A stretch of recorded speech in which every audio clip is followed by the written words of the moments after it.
سورہ مبارکہ توبہ اور توبہ کی دو آیتیں، آیت کا نشان 111 اور 112۔ اتفاق ہے کہ آج 11 محرم الحرام بھی اور محرم الحرام سال کا پہلا مہینہ بھی، تو 1 اور 11 اب یاد رہے گا۔ آیت نمبر 111 میں پیغام کیا ہے؟ ان اللہ اشتری من المؤمنین، بے شک اللہ نے خرید لیا۔ کیا خرید لیا؟ کس سے خرید لیا اور کس کے بدلے میں خرید لیا؟ من المؤمنین، مومنین سے خریدا۔ کیا خریدا؟ انفسہم و اموالہم، ان کی جانوں کو، ان کے اموال کو۔ کس کے بدلے میں خریدا؟ بِأَنَّ لَهُمُ الْجَنَّةَ، بدلے میں جنت ان کی ملکیت میں قرار دے دی۔ یہ مومنین کون ہیں؟ شارجہ والے ہیں کہ دبئی والے؟ شارجہ والے۔ صلوات پڑھے محمد و آل محمد۔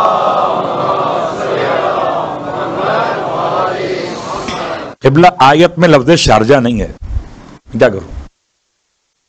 آیت میں لفظ دبئی بھی نہیں ہے، نہ حجاز ہے، نہ عراق، نہ مکہ، نہ مدینہ، نہ کوفہ، نہ کربلا۔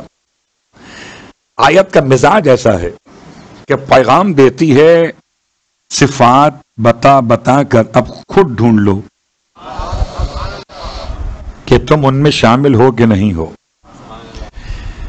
یقاتلون فی سبیل اللہ، راہ خدا میں، میدان شہادت میں آنے والے۔ فیقتلون ویقتلون، راہ خدا میں دشمن خدا کے مقابل پر جہاد کرنے والے، اور پھر اس جہاد کے نتیجے میں شہید ہو جانے والے۔ میں نے ہر ترجمے کو بڑا سنبھل کے مکمل کیا ہے، جان بوجھ کر، الفاظ کے اصل ترجمے سے ہٹتے ہوئے۔ وَيَقْتُلُونَ وَيُقْتَلُونَ وَعْدًا عَلَيْهِ حَقًّا فِي التَّوْرَاةِ وَالْإِنْجِيلِ وَالْقُرْآنِ، خدا کا یہ وعدہ ان مومنین سے، ان کی جان اور مال کو اس نے خرید لیا ہے جنت کے بدلے میں۔ یہ وعدہ خدا نے کہاں لکھ دیا ہے؟ کوئی ایگریمنٹ ہوا ہے؟ بغیر لکھے ہوئے کسی وعدے کی اور کسی معاہدے کی اہمیت نہیں ہوتی۔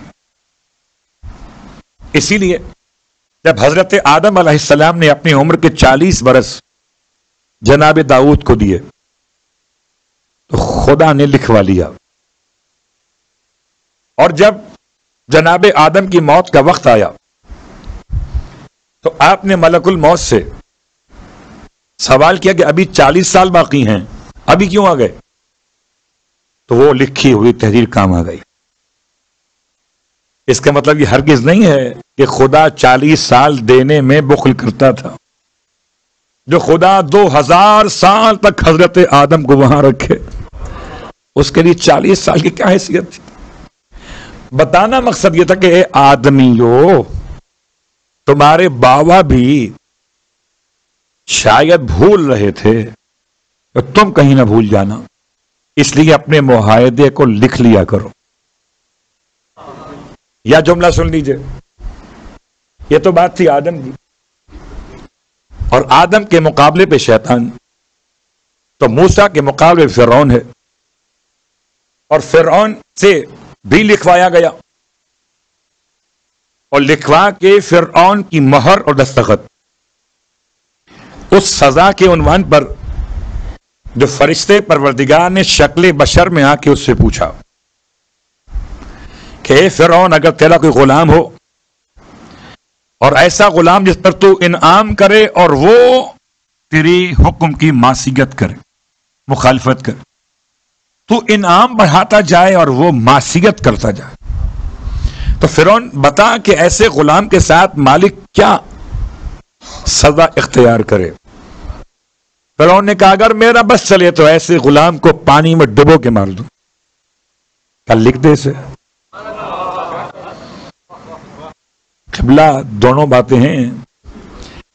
آدم کا تذکرہ ہو تب بھی لکھنے کی بات ہے، اور تذکرہ اس کا ہو جو منکر صفات آدم ہے، شکل آدمی میں خدائی کا دعویدار ہے، اس سے بھی لکھوا لیا گیا۔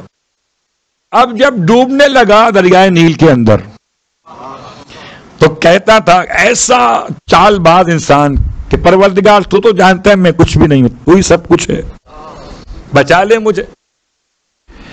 خدا نے فرشتے کو بھیجا اسی تحریر کے ساتھ کہ دیکھ تیرا ہی لکھا ہوا فیصلہ ہے کہ ایسے غلام کو ڈبو کے مار دینا چاہیے۔ تو تحریر کی بات، قرآن ایک کتاب، توریت ایک کتاب، انجیل ایک کتاب، 4 کتابوں میں 3 کتابوں کا حوالہ۔ وعدن علیہ حقا فی التوراۃ والانجیل والقرآن، یہ جو مومنین سے ایگریمنٹ اللہ نے کیا ہے کہ ان کی جان اور مال خرید کر جنت کو ان کی قیمت قرار دیا، اس کا ایگریمنٹ کہاں لکھا ہوا ہے؟ کہ 3 کتابوں کے اندر ہے، توریت میں، انجیل میں اور قرآن مجید میں۔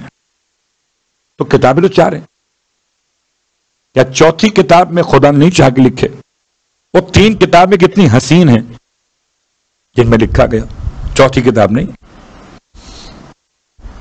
علماء کہتے کتاب توریت، انجیل اور قرآن کے قاریان ابھی تک ہیں، کتاب زبور کے قاریان باقی نہ رہے۔ تو کوئی ایسے اخبار کا حوالہ کیا دیا جائے جس کے پڑھنے والے ہی نہ ہوں؟